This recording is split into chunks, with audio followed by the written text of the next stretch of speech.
guys, Mr. Dombrowski here, and I'm super excited today because I am at my alma mater, Howell High School, and this is the Quest for 7, so my quest for 7-minute mile.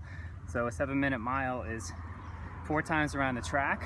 I'm going to try and do it. It's quite hot out today, so I am not in the best of shape right now, so this is going to be a process, but I'm going to try it. I hope that we have a pretty good view of the track here. I know I couldn't get the whole thing, but we got a decent amount of it, and I'm going to give it a shot, and hope I don't throw up, and we'll try it.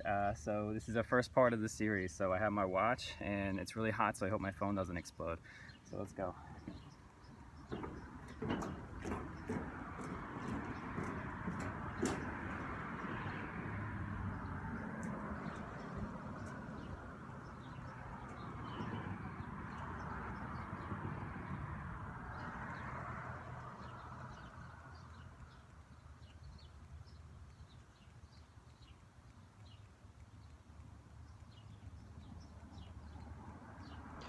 Hi guys, this is Nebraska here, and I'm gonna watch the run, I guess, with you. So my camera actually kicked out about and after the first 2 laps maybe, but I'm just gonna watch a little bit and then narrate it. And 7 minutes is, for me, it's really fast. I think that the most that the fastest that I think I ever ran a mile was in high school when I was actually like in the middle of soccer season, when I'm already like in shape and stuff. And I think I ran it at like 6:30, 6 minutes and 30 seconds was I think the fastest I've ever done it, because I was never really a huge um, distance runner. And but I could get in shape and play soccer and sprint and stuff, but I was never really that good at distance running. So this would be to get it down to 7, you know, 20 years, almost 18 years later after soccer would be, for me, I think is a really good goal. And I'm trying to look at my nutrition and stuff as well for this. So I'm thinking about what I'm eating. And I think this morning when I started running, unfortunately, you can't see the whole track. I'll have to figure out how I can do that too. Maybe I have to buy like an actual camera instead of my phone. But you can see that I'm going around, and I know that I look really small at one point. Maybe I could actually like carry it, or have somebody behind me like ride their bike and film me. But so a mile is on the track is 4 laps around. So before I started doing this day, it was really hot, but I did 2 warm-up laps, which is half a mile at a slow pace, at about a 9-minute mile pace, which is pretty slow. And then I felt like I was warmed up. I stretched, and then I did this. So I'm debating the warm up, but what I'm gonna try and do is run some longer ones too. So like I'll run like 3 miles one day at a very slow pace, and then maybe that'll help my endurance a bit. But what I had today was that day that I ran, I had I think a bagel with some peanut butter, just for some protein and some carbohydrates, and then I think just a lot of water because it was like 95 degrees out, and I think it was actually hotter on the track. But on the first lap, I felt good, and I felt like I was doing pretty well, and I think my pace was actually faster than a 7. It was like my lap pace at that point was like a minute 40, because a minute 30 is a 6-minute mile.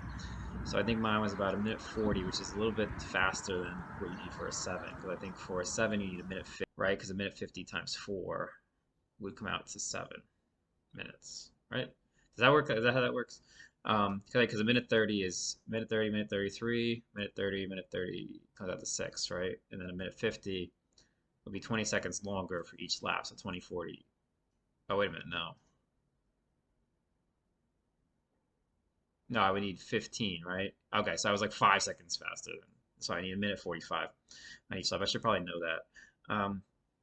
But on the second one, when I got around to the other side, I really felt it a little bit because I was running at a faster pace than I'm used to. What I'll usually run is about an 8:30, 8-minute 30-second mile, which is, I think, is not bad for being in my mid 30s, but and not really a runner.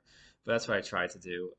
And then I was really feeling it on the second lap. And then by the time I got to the third lap, I was just like, I started to slow a little bit to try and conserve it, and then when I got to the last one, I just tried to push it and get to the point where um, I was like, you know, almost like collapsing to on the fourth lap because it was so hot. And by the time I finished, I felt like I did accomplish something though because I did finish at a good pace.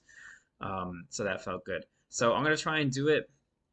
I do run during the week, but I'm gonna try and do a timed run like this, probably once or twice a week. I do feel a lot sore, like my muscles are really sore after I do something like this because I'm really pushing my body to like like you're sweating and you're running as fast as you can, and your legs get stiff afterwards. And I tried to run a little bit afterwards and stuff, and I did a couple laps, but my legs were just not having it.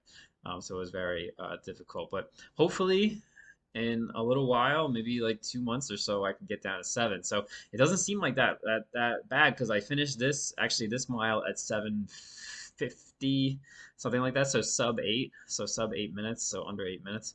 But to take a minute off your time in a mile is huge. It does take a lot of effort. And to even if I were to even actually try and get down to 6 minutes and 30, like I used to be able to run, which is not like, a lot of people are crazy runners and it's not that fast for them. But for me, it's quite fast. So if I get down to 6:30, that would take a huge effort and probably like diet and watching what I eat and all that kind of stuff. And but we'll see. So it's something to do, and it's a good activity to try and stay in shape and get outside and stuff. But we'll see. All right. So yeah, hopefully next time. So we'll have a few series of these videos, especially if people are watching them and they'll see. So, all right. So that's it. If you enjoyed it, smash that like button. And thanks for watching, and I'll see you next time.